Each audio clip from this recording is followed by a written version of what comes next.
If you've ever wondered why you struggle to get consistency from your Google ad campaigns when selling online, seasonality is most likely the culprit.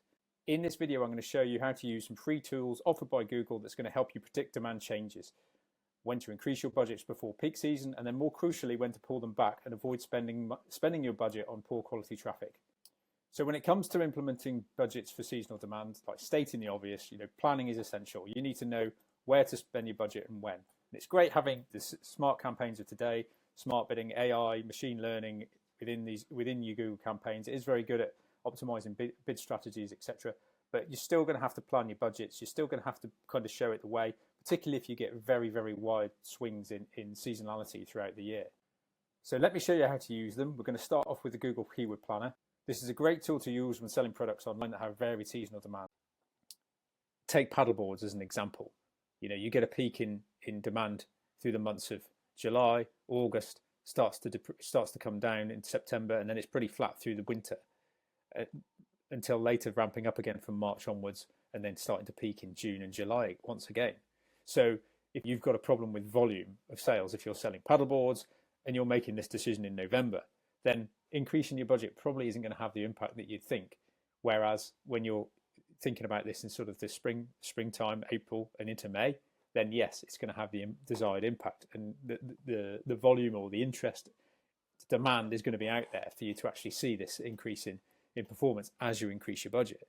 So you're going to have some kind of context of what's going on in your market before you can even consider what budgets to implement into your Google campaigns. The Google Keyword Planner is a great tool for this because it actually, you can visualize the sort of demand that you're going to see for a given product. So, put a keyword in here relative to what you're selling. In this case, I've used the example of paddleboards. If you sell a range of paddleboards, that's great. You're not going to use this for like hard data at this point. These are estimations of monthly average search volumes. But something to be aware of is that, say for paddleboards, it says average monthly searches is 60,500. That's an average across the month, but it's going to be heavily inflated by this peak months in the summer. Whereas in the month of December, you're not going to get 60,000, average searches. So that's just something to bear in mind. Google Trends is also a great tool for figuring out seasonality.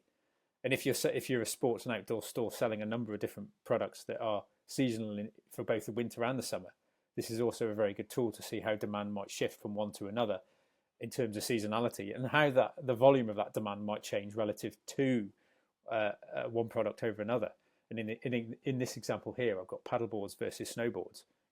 Of course, paddleboards peak demand in the summer, snowboards peak demand is in the winter. And this is going to be a scale relative to the peak. So looking at paddleboards, which is the blue line here, we know that in around January time, the demand is going to be around 10% of what the peak is, or expected peak to be, in July this year. So that gives you an example of kind of where you think you should be in terms of demand relative to what the peak might be. And conversely, we've got snowboards, which peaks in the week of January 5th to the 11th. So this is actually a really good tool for visualizing and getting an idea for trends. Of course, if you've been selling for some time online, or selling in store, for example, you're going to have business intelligence that's going to give you an idea of this. But I think that the point I'm trying to make here is get context of what your market's doing. If you're thinking about increasing sales or increasing your budget to drive more sales at a certain point in the season, you've got to have an idea of what the backdrop of that is. I think another important point to make is when you're selling, so going back to the paddleboard example, think about what you're selling. If you're selling a big range of paddleboards, that's fine. You're going to get better seasonality and a better idea of what search volume is. And just remember this number here, 65,500, that's search volume. It's not actual traffic. It's the number of average searches online a month. And then, of course, you've got to apply this trend data at the top here to kind of get an idea for where you are in that cycle. It's also going to give you an estimated cost per click of the low range and a high range. So that can help you estimate kind of what sort of budget you might expect to commit or go through when you're at that kind of average amount of traffic or average number of searches. However, if you're a fish and tackle store, for example, and you happen to be stocking fishing paddleboards and you're starting a campaign to promote those fishing paddleboards, you're only going to want to think about what the demand is for the fishing paddleboards because that's all you sell. And broader traffic for just paddleboards is going to bounce off your website more often because you're only going to really appeal to those who are looking for that very specific product.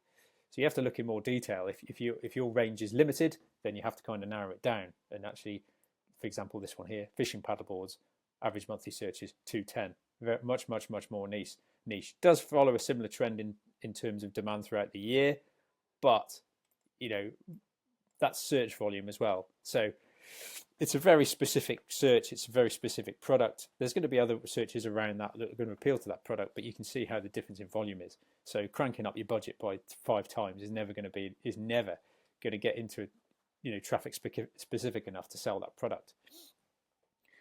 So again, it just comes down to getting some intelligence of what's going on in the market, what's the demand and what's the seasonality. And does that demand cover everything that you sell, or do you need to be very, very specific about what you're going for? So once you know what seasonality is, when do you implement these budget changes? Now, timing is going to be key with smart campaigns of today, particularly if you're using Performance Max, because regardless of if you've been selling, if you've sold the product in the previous season, especially if you've had to turn campaigns off because there is no demand throughout the low seasons, then it is going to take some time to ramp up. That algorithm's got to relearn what's selling. So timing is going to be key. You want to give it enough time to ramp up and learn what sells to whom, to what audiences.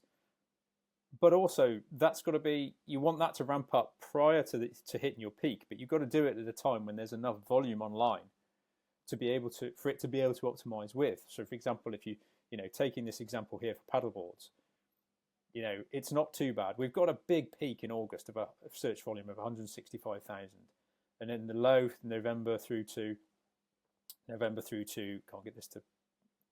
in the low, months of November, December, January, and February, around 22,000 searches a month. So it's still pretty substantial. So it's likely that a campaign like that you would be able to run throughout the whole year. But take inflatable paddleboards. If you're a store selling only inflatable paddleboards, the search volume drops from 18,000 in the peak of August to a low of 1,300 in the month of November. So that campaign might not perform. You're going to get a change in conversion rate.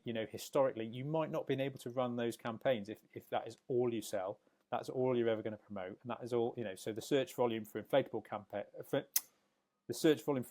paddleboards is only going to be finite. So at which point you may want to turn your campaigns off through those low seasons and start to turn it on again. So of course, when do you turn it on? You've got to give it, as I say, you've got to give it time to ramp up. You want to look at Google Trends is a great tool for this, because you can actually see the search volume, as I say, as a factor of what the peak is. So peak being 100%, and of course in the low here, it's like what is it on the week of October, 27th of October, 2nd November? It's 7% of the peak basically. This is what this is saying. So you can see when it's starting to kind of starts to ramp up. So if I was running the campaign on paddleboards, I'd be probably looking to turn it on around this time here, sort of late April into May, to give it time to ramp up. Obviously, layer this with any business intelligence you've got. That's going to be key. But what my point is, the smart campaigns need time to learn. They need time to kind of figure out what works. So you want to be able to turn it. You want to get it ramped up and get it up and running prior to hitting your peak season. So planning is going to be key here. To get a further view, look back over the last 3 years to see how demand kind of plays out in previous years, to see if the prediction for this year is going to be similar to previous years, or if it's going to be higher. That's going to give you some idea as well. So you just got to get some context as to what's happening in the market. What are the search volume trends based on historic data that Google's telling you for the product that you're going to sell? How granular have you got to be in what keywords you've got to analyze, and then how does it look over previous years? So the budget you set is going to be pretty much based on, if you've got historic data, brilliant. You can use last year's spend as a gauge to see what you want to implement this time round. Obviously, you've got the keyword planner here, but also you could use again, this is quite useful because it is a multiple. The Google Trends tool is useful because it's a multiple of what the peak is. So, for example, for the week of May 11th to the 17th this year, the demand was around 48% of the peak. So if you know that you spend, say for example, £100 a day on the peak, you know that you could, you're likely going to get away with a budget of £40 to £50 a day at this time here. Budget is also going to be dictated by your average order value. This is something that we've referenced in another video, which I'll put in as a link in the description that you can access, because we discuss on how to set budgets based on AOV there, if that's something you that you want to look at. But don't forget, you also, when it comes to increasing budgets, you've got to kind of get your campaigns ramping up. So look at your bid strategy as well. So if you're having to turn on campaigns for, from a standing start, you may want to start off with a very aggressive bid strategy to get going. Now, I've talked about when to increase your budget, but you've got to also think about when to pull it back. And like, obviously, what might happen if we're going back historically here, last year, you'd have started to see a reduced ad spend. Even though you hadn't pulled back a Google Ads budget for a campaign, you would have just seen your ad spend come down. But it is a good idea to kind of think about how much headroom that you've got in your campaigns.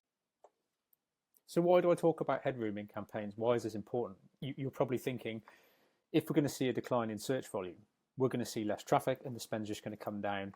We don't need to adjust our budgets because Google will just spend less. But that is true to some point. But what I want to demonstrate is that how this actually affected a campaign that I audited some time ago. And I saved the screenshot of the account just to because I thought it just demonstrated this really very well. And I think it's important to note that this is going to be particularly important for campaigns that run smart targeting, like with the likes of Performance Max. And the reason for that is that it's a multi-channel campaign, and it can focus on all sorts of ad formats. It can go for Google Shopping ads. It can serve paid search ads. It can serve ads in YouTube. It can serve ads on the display network. So you've got your campaigns ticking along nicely, and they're going to be returning. You're going to be getting traffic. They're going to be spending your budget, and they're going to be getting you sales, and there's going to be a return on ad spend for that. So if you've got, it's ticking along nicely, and you've got a return on ad spend target set, it's going to pretty much contain itself within the audience that it knows is going to convert pretty consistently. However, what I've seen happen is that when you're seeing a lower volume of traffic, your spend is going to be significantly lower than your budget allocation, which is fine to some degree, as long as it's trending with search volume, of course. And this is going to be the case in this example I wanted to show you. But what it did do is, as the volume dropped off, so did the conversion rate, and so did the return on ad spend. So it was struggling to actually meet its cost per conversion goals. And inadvertently, what it did was, for a day or two, it just scaled into a completely different ad format. And as you can see here on the screen around here, it basically scaled into what we found to be YouTube ads. Because, I mean, it's obvious here for us being experienced in running Google ads, because we can see that we saw a much lower click-through rate, a massive spike in ad impressions, a much lower cost per click. So just perhaps giving you a clue that the quality of traffic for this campaign is kind of declined in its quality, because you tend to pay more for traffic that is a better quality, that converts at a better rate. And having dug into what actually happened, it kind of scaled out of Google Shopping ads and went heavy into YouTube for these couple of days. And as a result, it spent quite a lot. It's a lot more than usual. The traffic was very low quality, and in this case, the seller got absolutely nothing in return for it. And that was because it had a massive headroom in its budget, and because it was missing its return on ad spend targets or its cost per sale targets in the bid strategy. It was probing for traffic in different places. At the end of the day, that is what it's supposed to do. But when you've got an excessive amount of headroom in the budget, the effect of this can be fairly substantial, because there's basically no limit on where it can go with this. So when it comes to search volume and you're seeing your seasonal traffic start to reduce, it's as expected. Our advice is always to kind of bring your budget down in line with that. It's okay to leave a little bit of headroom, but if there's a lot, then things like this can start to creep in. So just remember, seasonality isn't just knowing about when demand changes, but it's being able to act early when it comes to increasing your budget before your competitors do, and then when to pull it back to avoid any kind of unknown issues, unknown traffic, scaling into perhaps audiences that aren't as warm as particularly in the case of smart campaigns, as I've just demonstrated, trying to probe for different audiences to kind of boost sales again. If the demand isn't there, the demand isn't there at the end of the day. So there's no point in trying to pursue it. Use the keyword planner to get an idea of what search volume is. Use it to kind of get an idea for what your seasonality is. Use Google Trends as a yardstick based on kind of where is demand relative to the peak at where you are or in the coming season, to kind of, you can use that to kind of calculate what a multiple of your budget might be. In the next video, we're going to talk about how following platform recommendations can actually be detrimental to your campaign performance. I'm going to show an example of how one client could have followed the recommendations as indicated, but it could have actually cost them thousands. So I'll show you how that can unfold and how to sort of assess whether any recommendation is valid or not. So look out for that. If you want to be notified when that happens, please subscribe to the channel.